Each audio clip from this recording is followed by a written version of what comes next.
dance stands. Gosh, all right, I'll skip date palm. That's gotta be that. I need to wrap it up. I'll see them. Jeez, always. How many of you have to go right now? Okay. All right, 8 more minutes.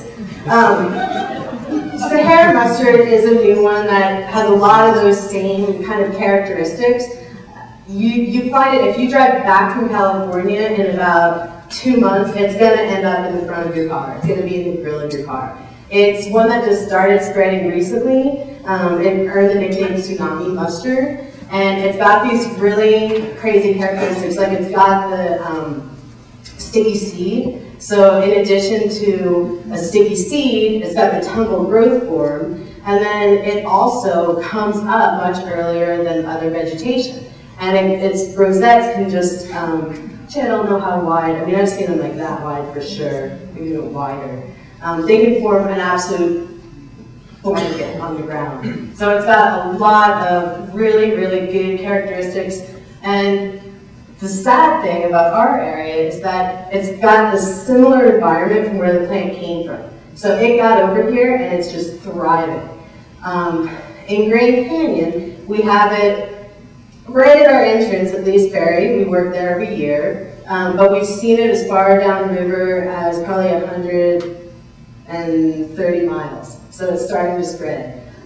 Dunes in California, when this plant starts to grow and take a foothold, you don't see the native wildflowers. And so there is a really strong potential for this plant to actually create pretty substantial impacts to Grand Canyon's vegetation. I think I'm going to skip these two. There they are. I'll give you a minute to look at them.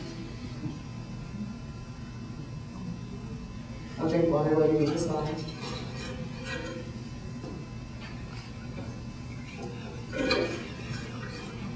How many of you are familiar with camel corn? How many of you love it? Oh, Pete loves it.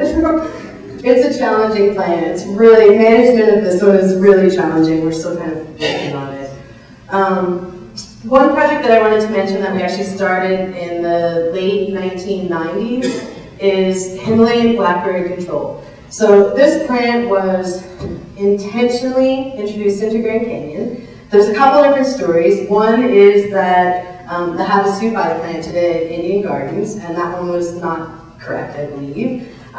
There's documentation that it was one of the rangers that worked at Indian Gardens in the early 1940s, I think. And so, you know, you're working down at Indian Gardens, your house is there, and you're probably thinking, God, it'd be great to have blackberries, and jam, and syrup. And so you plant it, and it's great for a couple of years, and you've got your syrup and your wine and whatever. And what happened is it just started to spread. And when I first got here, I was kind of watching it spread. I was like, oh, that's interesting. Look at that thing spread. And next thing you know, I mean, it just absolutely dominated Garden Creek. So that's as you're going down the Great Angel Trail.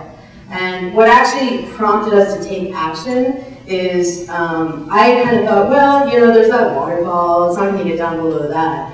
And once it got down below that, and it started to get close to the river, that's when we were like, okay, we've got to do something, because now it's close to the river, so that means it can go downstream and it can go up other side canyons. So we actually implemented a project that was really successful. The photo in the background, that